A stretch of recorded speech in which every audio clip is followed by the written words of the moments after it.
Hello friends, कैसे हैं आप? आई होप आप सब बहुत अच्छे होंगे। मैं भी बहुत अच्छा हूँ। तो फ्रेंड्स, स्वागत है आपका एक बार फिर से मेरे चैनल पंकज लवानिया ब्लॉग्स में। तो आज फ्रेंड्स मैं आपको कोई साइट नहीं दिखाने वाला हूँ, कोई लोकेशन पर नहीं लेके जाने वाला हूँ। तो आज मैं जो करता हूँ, जो मैं ट्रेनिंग्स देता हूँ, तो मैं उसकी एक झलक आपको दिखाना चाहता हूँ। तो ये फ्रेंड्स एक्चुअली है फंगल इन्फेक्शन के बारे में। तो कैसे फंगल इन्फेक्शन होता है और कैसे उसको रूल आउट करते हैं, और उसके लिए मैं एक यूएस की एक किट है उसके बारे में आपको बता रहा हूँ और प्रोसीजर उसको समझा रहा हूँ। तो उसमें हम लोग 1,3 बीटा डी ग्लूकेन पता करते हैं। तो बेसिकली जो साइंस के स्टूडेंट हैं, मेडिकल स्टूडेंट हैं, उनको पता होगा कि 1,3 बीटा डी ग्लूकेन जो है वो सेल वॉल का पार्ट होता है, फंगस की सेल वॉल का पार्ट। सो हमको उसे डिटेक्ट करना होता है। और जो mostly invasive fungal infection cause करते हैं फंगस, तो उन सब में ये 1,3 बीटा डी ग्लूकेन पाया जाता है, लाइक एस्परजिलस, कैंडिडा, फ्यूसेरियम और न्यूमोसिस्टिस। सो इसको आप पैन फंगल मार्कर भी बोल सकते हैं। तो फ्रेंड्स, कैसे ये टेस्ट होता है और कितना सरल है ये मैं आपको बताना चाहता हूँ। तो फ्रेंड्स, ये जो है ये फंजीटेल के नाम से बहुत फेमस है। सो इसका एक नया वर्जन आया है, फंजीटेल स्टैट, जिसमें आप सिंगल टेस्ट भी कर सकते हैं। सो ये उन पेशेंट्स के लिए बहुत ज़्यादा फ़ायदेमंद है जो इम्यूनोसप्रेसेंट पेशेंट हैं, जिनका डायलिसिस होना है या फिर जिनको कीमोथेरेपी हुई है और जो आईसीयू में एडमिट हैं और उनको फंगल इन्फेक्शन हुआ है, फंगल न्यूमोनिया हुआ है और उनकी रूल आउट करनी है। क्योंकि फ्रेंड्स, जैसा कि देखा गया है कि फंगल इन्फेक्शन की वजह से लगभग अगर रूल आउट नहीं कर पाते हैं तो 48 से 72 घंटे के अंदर अंदर पेशेंट की डेथ हो जाती है। तो फ्रेंड्स, एक ऐसा टेस्ट करना जिसमें हमें इंतज़ार करना पड़ेगा कि बहुत सारे सैंपल आएँ, उसके बाद वो बैच लगाएं, तो उस टेस्ट का कोई मतलब नहीं है। तो इतने दिन में तो 3 दिन में तो हम कल्चर भी ले लेते हैं। सो कोई ऐसा टेस्ट होना चाहिए जो सिंगल फॉर्मेट हो, मींस आप 1 से 1.5 घंटे में आप रिजल्ट दे पाएँ पेशेंट को और पेशेंट का एंटी फंगल ट्रीटमेंट स्टार्ट हो पाए। तो फ्रेंड्स, इसी को मैं आगे बढ़ाते हुए आपको लेके चलता हूँ लेबोरेटरी के अंदर और दिखाता हूँ आपको कि किस तरह से इसका टेस्ट होता है। सो इसके लिए ज़रूरी रिक्वायरमेंट है, जैसे बायोसेफ्टी कैबिनेट चाहिए, क्योंकि 1,3 beta D glucan is like non specific, क्योंकि फंगल स्पोर्स बहुत जगह होते हैं, तो इसको कंटामिनेशन से बचाने के लिए हमको ये करना होता है। तो फ्रेंड, जैसा कि आपको पता है कि एंटी फंगल ट्रीटमेंट बहुत महंगा है, तो बहुत सारे पेशेंट्स ऐसे होते हैं जिनको फंगल ट्रीटमेंट की ज़रूरत भी नहीं होती, लेकिन फिर भी एक सस्पेक्ट के तौर पे हमारे क्लिनिशियन उनको ट्रीटमेंट देते हैं। मैं ये नहीं कहता कि वो गलत है, बट हमेशा मैनुअल चीज़ें ठीक नहीं हो सकती, तो उसको ही रूल आउट करने के लिए हम ये टेस्ट करते हैं। तो चलिए फ्रेंड्स, चलते हैं और देखते हैं ये टेस्ट कैसे होता है, और मैं आपको बताऊंगा कि कैसे ये टेस्ट होता है और क्या इसके लिए रिक्वायरमेंट होती है। तो चलिए फ्रेंड्स, चलते हैं। तो फ्रेंड्स, जो किट है उसका नाम है serum test for 1,3 beta D glucan Fungitell stat. और इसके अलावा हमें जरूरत पड़ती है लाल रिएजेंट वाटर की। लाल मतलब लिमोसिलस अमीबोसाइट लाइसेट, और इसके अलावा एल्कलाइन प्रीट्रीटमेंट सॉल्यूशन, और साथ में हमें चाहिए D pyrogen free, means pyrogen free tubes, glass tubes. तो वो आपकी पैक्ड आती हैं, आप देख सकते हैं। आप पायरोजन फ्री आप खुद से भी कर सकते हैं, बट ये ट्यूब डिजाइंड है मशीन के लिए, तो आप यही यूज करें। और इसके अलावा हम यूज करते हैं टिप्स जो कि इंडिविजुअली पैक्ड हैं, और जितना भी हम लोग एक्सेसरीज और मटेरियल यूज करेंगे वो सब पायरोजन फ्री होगा। आप देख सकते हैं ये कि इंडिविजुअली पैक्ड है। और इसके अलावा प्रिपरेशन में जो बाकी टिप्स यूज होंगी वो 200 माइक्रोलीटर और 1 ml की, वो भी आपकी पायरोजन फ्री होंगी। तो फ्रेंड्स, मैं आपको बता दूं, लाल जो है वो आपको मिलता है एक क्रैब से, जिसको हॉर्सशू क्रैब भी बोलते हैं, और हमने यहाँ पर सेटअप कर लिया है। तो फ्रेंड्स, आप बायोसेफ्टी कैबिनेट को 20 मिनट्स यूवी दे दीजिए, और उसके बाद अपने सॉफ्टवेयर पर सैंपल्स साथ के साथ आपका जो किट है उसकी इंफॉर्मेशन, लॉट नंबर, लाल वाटर की lot number, alkaline pretreatment solution का लॉट नंबर, ये सब कुछ आप एंटर करेंगे।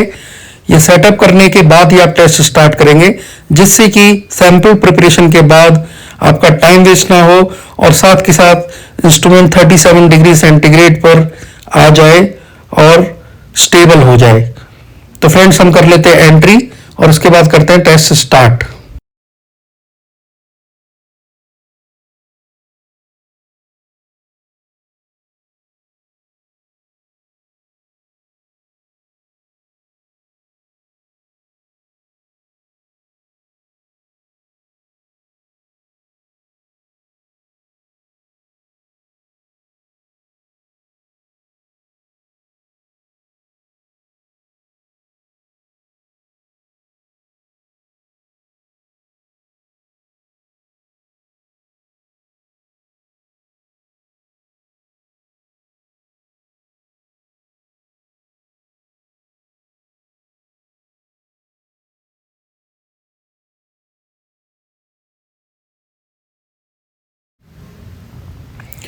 तो एंट्री हो गई हमारी कंप्लीट। तो चलिए करते हैं स्टार्ट। तो फ्रेंड्स, आप देखिए कि हमको हर एक सैंपल के लिए एक ट्यूब चाहिए और ट्यूब हम इस तरह से निकालेंगे कि जिससे उसके माउथ से हमारा हाथ टच ना हो। तो फ्रेंड्स, ये आपकी गुड लेबोरेटरी प्रैक्टिसेस में आता है कि आप जितना हो सके कोशिश कीजिए कि कंटामिनेशन ना हो आपके टेस्ट में। तो फ्रेंड्स, हमने हर एक सैंपल के लिए ट्यूब्स ले ली हैं और उसके बाद हम इन ट्यूब्स को कर लेंगे मार्क, क्योंकि अगर आपके पास ज़्यादा सैंपल हैं तो आपको पता होना चाहिए कि कौन से ट्यूब्स में हमने कौन सा सैंपल ऐड किया है।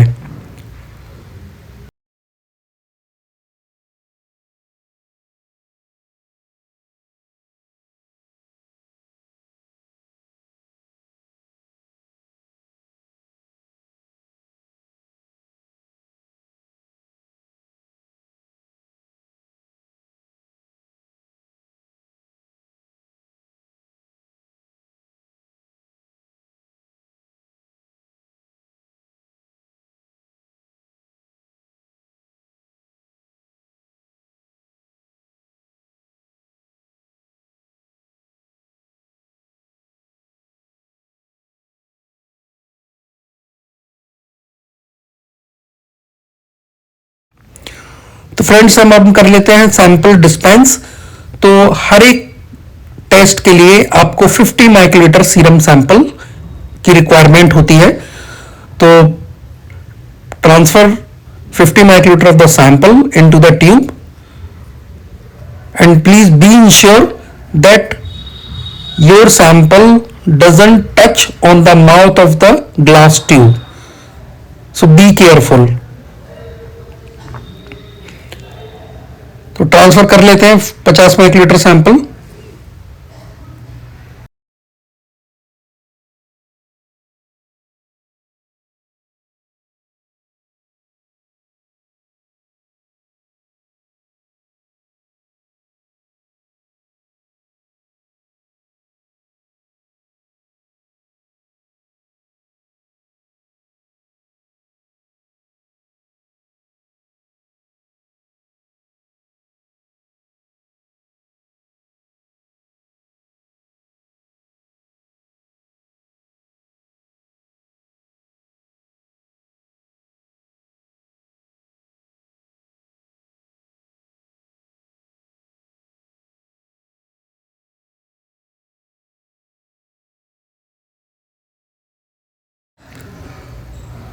तो फ्रेंड्स, हमने सैंपल ऐड कर लिया है और अब हम ऐड करेंगे 200 microlitre of the APS. APS means alkaline pre treatment solution, जिसका मैंने आपको पहले ही बताया था।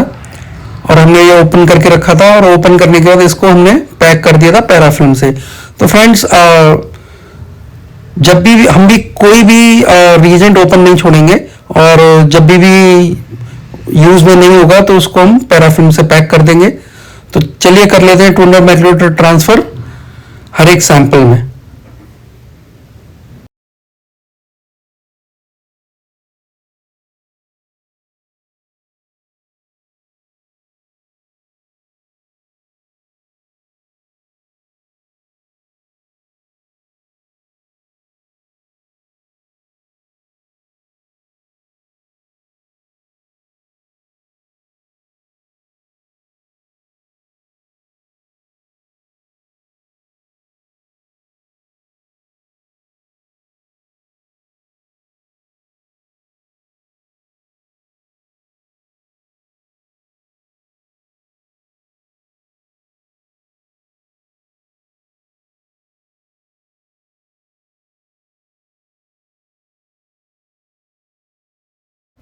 तो फ्रेंड्स सैंपल हमने प्रिपेयर कर लिया है। अब इसके बाद हम लोग करेंगे स्टैंडर्ड प्रिपेयर। तो स्टैंडर्ड प्रिपेयर करने के लिए आपको ये रेड कलर की ट्यूब है जो आप देख रहे होंगे साइड में, ये देखिए। तो इसमें से हम एक ट्यूब निकालेंगे हर एक बैच के लिए। तो एक ट्यूब निकाल लेते हैं और उसको कर लेते हैं प्रिपेयर। तो फ्रेंड्स ये मैं आपको बता देता हूं कि ये जो स्टैंडर्ड है वो लाइफोलाइज फॉर्म में आता है।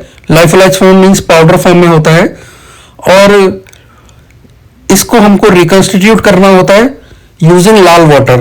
तो लाल वाटर का यूज करके हम लोग इसको रिकंस्टिट्यूट करेंगे, और कितना अमाउंट हमें डालना है वो उस प्लास्टिक पैक है जो उसके स्टिकर पर यानी कि क्लैम शेल पर नोट होता है।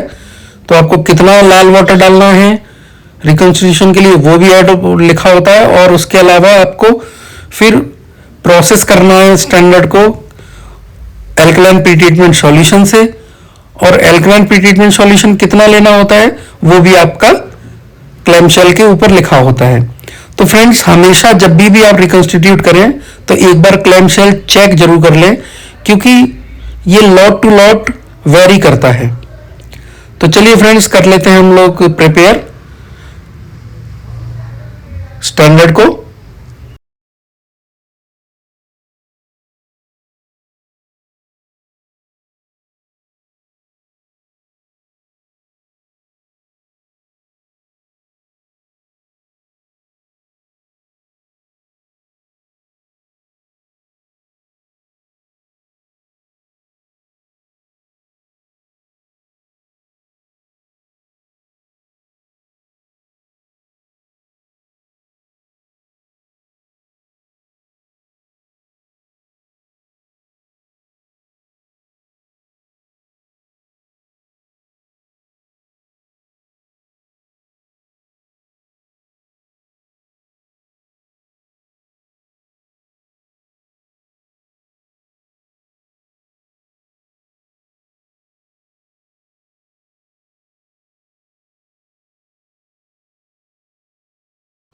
तो फ्रेंड्स हमारे स्टैंडर्ड और सैंपल प्रिपेयर हो चुके हैं, और हमने इनको पैराफिल्म से पैक भी कर लिया है। और उसके बाद हम इसको कर लेते हैं 10 सेकंड के लिए वर्टेक्स। तो फ्रेंड्स हमको स्टैंडर्ड और सैंपल्स को वर्टेक्स करना है 10 सेकंड के लिए।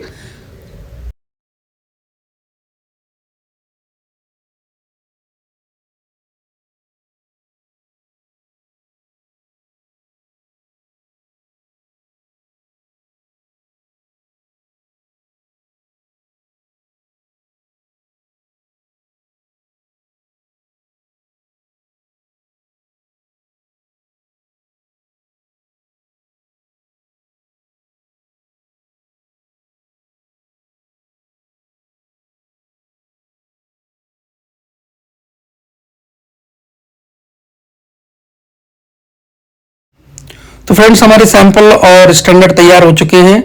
अब हम इनको करेंगे इंक्यूबेट इंस्ट्रूमेंट में। ये इंस्ट्रूमेंट आप देख पा रहे होंगे, बहुत ही स्लीक इंस्ट्रूमेंट है, बहुत ही कम जगह में आ जाता है। सबसे पहले हम इसमें डालेंगे स्टैंडर्ड, इंसर्ट कर देते हैं स्टैंडर्ड ट्यूब, और फिर उसके बाद कर देते हैं सैंपल ट्यूब।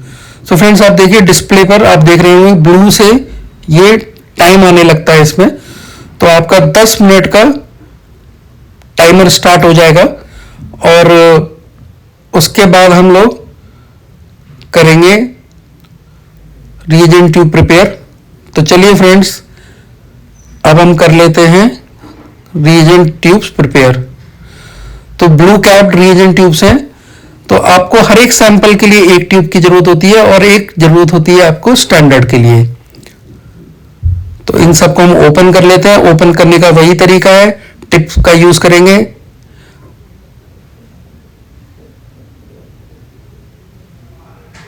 तो चलिए कर लेते हैं हम हर एक ट्यूब को ओपन, और ओपन करके करेंगे प्रिपरेशन। तो मैं आपको बताऊंगा किस तरह से प्रिपेयर करते हैं। तो पहले हम कर लेते हैं ओपन।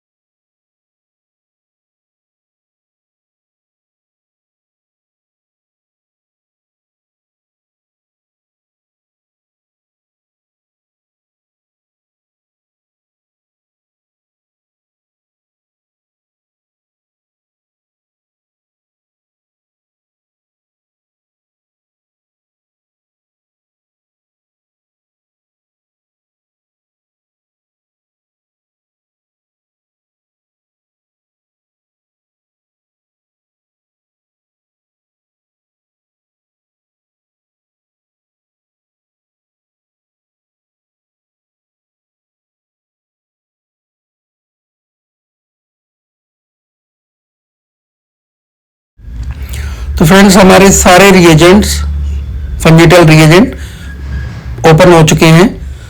तो अब हम इनको कर लेते हैं प्रिपेयर। ये भी आपके लाइफोलाइज फॉर्म में आते हैं, तो हम इनको रिकंस्टिट्यूट करेंगे।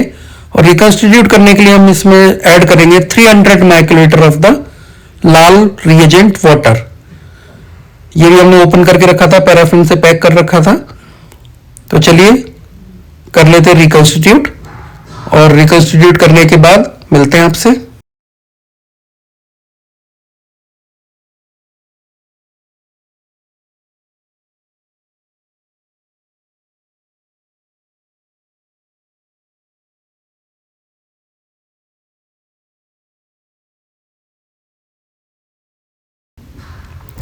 तो फ्रेंड रिकंस्ट्रक्ट कंप्लीट हो गया है, और इधर हम देख रहे हैं कि ग्रीन लाइट इंडिकेट हो गई, मतलब हमारा इंक्यूबेशन कंप्लीट हो चुका है।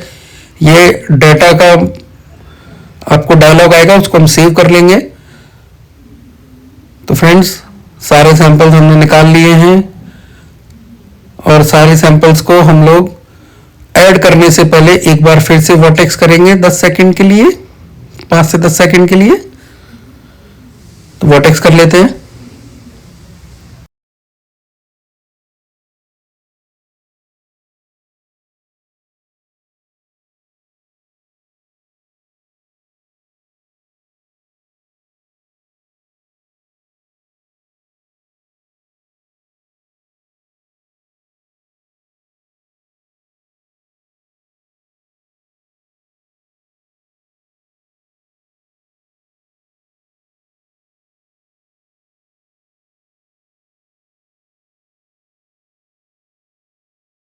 सारे सैंपल हमने ओपन कर लिए हैं।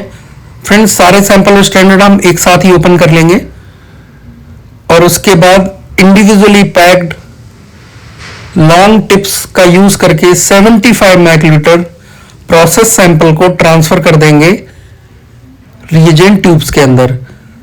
तो फ्रेंड स्टैंडर्ड के लिए जो हमने ट्यूब लिया उसमें स्टैंडर्ड ट्रांसफर करेंगे, और सैंपल्स के लिए जो हमने रिएजेंट ट्यूब तैयार किए उसमें सैंपल ट्रांसफर कर देंगे। तो चलिए करते हैं ट्रांसफर।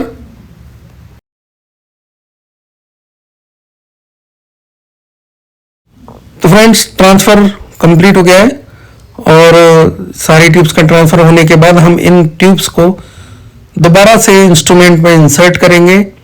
और जब हम ट्यूब्स इंसर्ट कर देंगे तो वो आपको 40 मिनट्स का टाइमर दिखाने लगेगा, और जब आपका 40 मिनट्स कंप्लीट हो जाएंगे तो वो आपको सॉफ्टवेयर के जरिए रिजल्ट्स एनालिसिस करके आपको डिस्प्ले पर दिखा देगा। आप उसको पीडीएफ में सेव कर सकते हैं, या फिर एक्सेल में भी एक्सपोर्ट कर सकते हैं। तो फ्रेंड्स अभी आप देखिएगा कि किस तरह से आपको दिखाई देगी, इस तरह से आपका स्टार्ट हो जाएगा। तो फ्रेंड्स आज के लिए इतना ही, मिलते हैं आपसे नई वीडियो में। Thank you.